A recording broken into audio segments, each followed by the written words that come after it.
Good morning, good afternoon and good evening wherever you are in the world. Digicode Productions. Okay,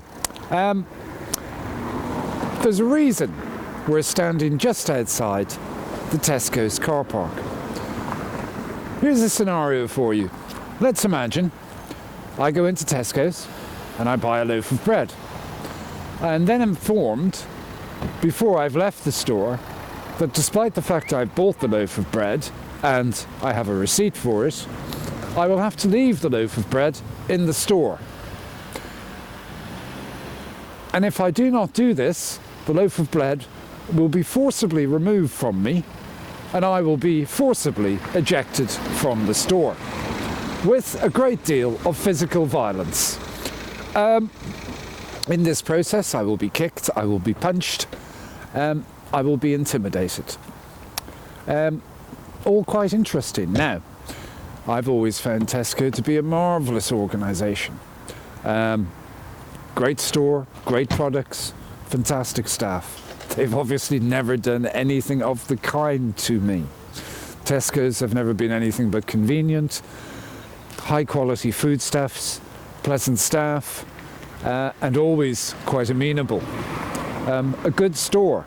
However, that very scenario happened to a passenger on a United Airlines flight leaving Chicago last weekend. Now, I want to take a slightly technical view of this. First of all, let's look at the effects of the stock on that particular incident. The United Airlines stock lost just over 900 million US dollars today, and today is Tuesday. The incident happened on Monday. That's a 3.6% plummet in the stock. So that's a big bag of money to lose. I think we can safely say United Airlines probably have a PR disaster on their hands.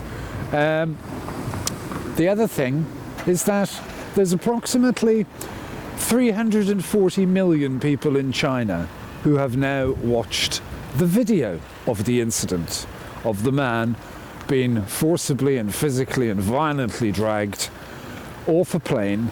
The man whom it was claimed was disruptive and abusive. However, the video before the incident and the video after the incident are quite clear that the man was none of those things. In fact, he was quite quiet and sitting there, simply discussing the matter with the security guard. He did nothing more or less than that. That is quite obvious. Now, so if he wasn't violent and disruptive, what were the grounds for removal? Well, it would seem the flight was overbooked. However, we've searched high and low through the terms of transit and the terms of boarding. These are documents that are hundreds of pages long, and we've searched through them this morning and late last night, page by page, trying to find the reason that this man was denied transit. And there is no reason that this man was denied transit. In fact, it looks very much like United Airlines broke their own rules. Once a passenger has taken up a seat and paid for it, and is none of the 19 things on the list for removal from the aircraft, then a passenger cannot be removed forcibly. Those are United Airlines' own rules. Quite interesting. So naturally enough, the 340 million people in China who've seen the video, recognizing that the individual was also a gentleman of Asian Chinese descent, would naturally be quite horrified. Incidentally, United Airlines, just to let you know, is one of the biggest foreign carriers in China, so this won't help. Now, Oscar Munoz, who's the CEO of United Airlines, offered a sort of memo yesterday saying that he apologised for having to reaccommodate these customers. Well, if being punched in the face, kicked, dragged, and forcibly being removed is reaccommodating, that's a fabulous use of those words, Oscar. But Oscar, that isn't reaccommodation. That's assault, okay? Just make that quite clear. Now, let's imagine that there was a reason that this particular man had to leave the aircraft. We know what the reason was. It was overbooking, which is a common policy by the airlines. However,